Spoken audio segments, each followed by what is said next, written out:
In this video, I am going to share 5 simple tips to start your virtual assistant business from home. So if you are new to me, new to my channel, hi, my name is Steph Blake, and I help service providers start their businesses and then scale them to reach multiple six figures so that they can sit in the CEO seat and work less than 20 hours a week. But right now, if you are at the beginning stages and you're just like, I just want to start a virtual assistant business, but I don't know how to do it, you have come to the right place. So if you're not familiar with my story, I actually had my own virtual assistant business for many years, which I turned into an agency. After a few years of that, I actually decided to close that business down and start the company that I have now, which is fully based on consulting and helping other people do the same thing. So why should you even start a virtual assistant business in the first place? So if you came across this video, it's likely because you either don't want to work in your 9 to 5 job anymore. Maybe you're a stay-at-home mom and you just want to focus on making money from home while you're taking care of your kids. That's great. Becoming a virtual assistant is perfect for you because you can literally work out of your home. You can work really flexible hours. But I also know that it can be kind of confusing to get started because there's a lot of information being thrown at you just with a simple Google search. So first and foremost, when you're trying to figure out how to actually start this business, I want you to figure out what you're naturally good at and focus on that. So what do your friends and family tell you that you're really great at? So maybe you're really great at organizing things, or maybe you're really tech savvy, or maybe you have a really good design eye. All of these different skills that you have are things that you're naturally good at. So that's what you want to bring into this new virtual assistant business that you have. And plus, once you start a business that you're truly passionate about and you're using skills that you're naturally good at, your business is going to flourish that much more quickly instead of just trying to do things that you think you should do because somebody told you that you should do them. You should always focus on what you're naturally gifted at doing.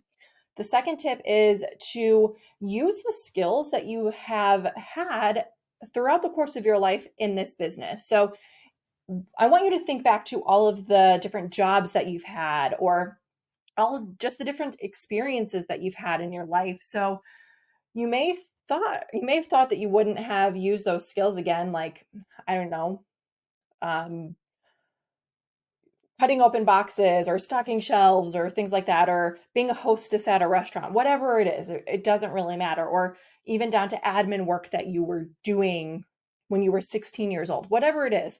I want you to take all of these experiences that you have and all these skills that you have, and I want you to remember that all of these different things that you have learned over the course of your life, these are skills that you can use in your new virtual assistant business. So the thing about having your own business, and especially in the online spaces, you can do pretty much whatever you want. It's totally up to you to decide. So when you have that perfect combination of the things that you're naturally gifted at, plus all of the skills that you have acquired up until this point in your life, you have your dream job, right? You've literally created this business doing things that you enjoy doing.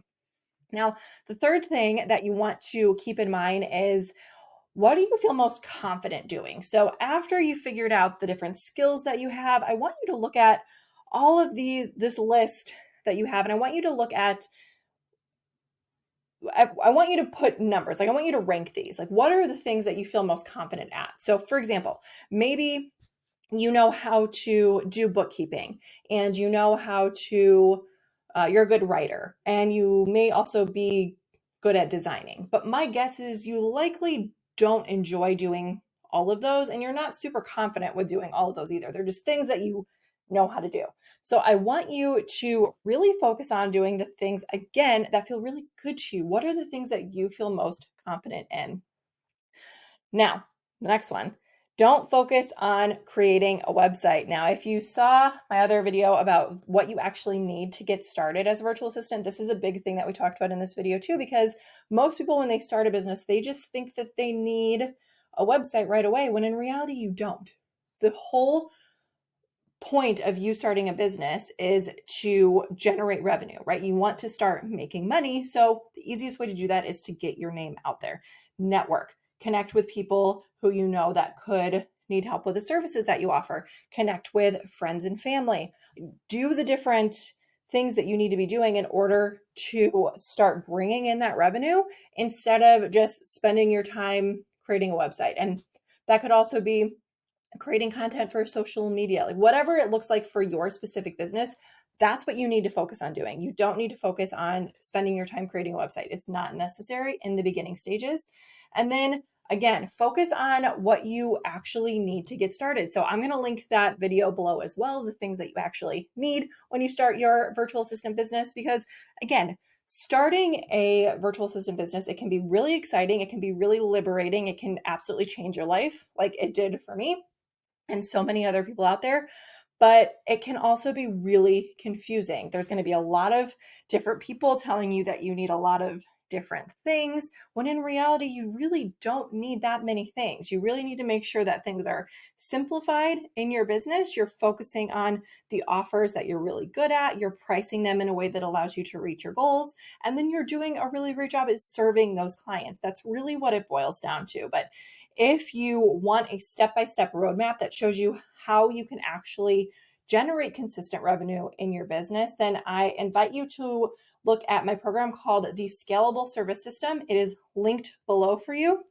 It shows exactly what I was talking about, how to generate consistent revenue in your business, a minimum of 3K per month, so that you can start to reach those big freedom goals that I know you have in your life. So again, all of that is linked below. And if you have any questions, you can pop those in the comments or send me a DM on Instagram. All of that is linked below for you.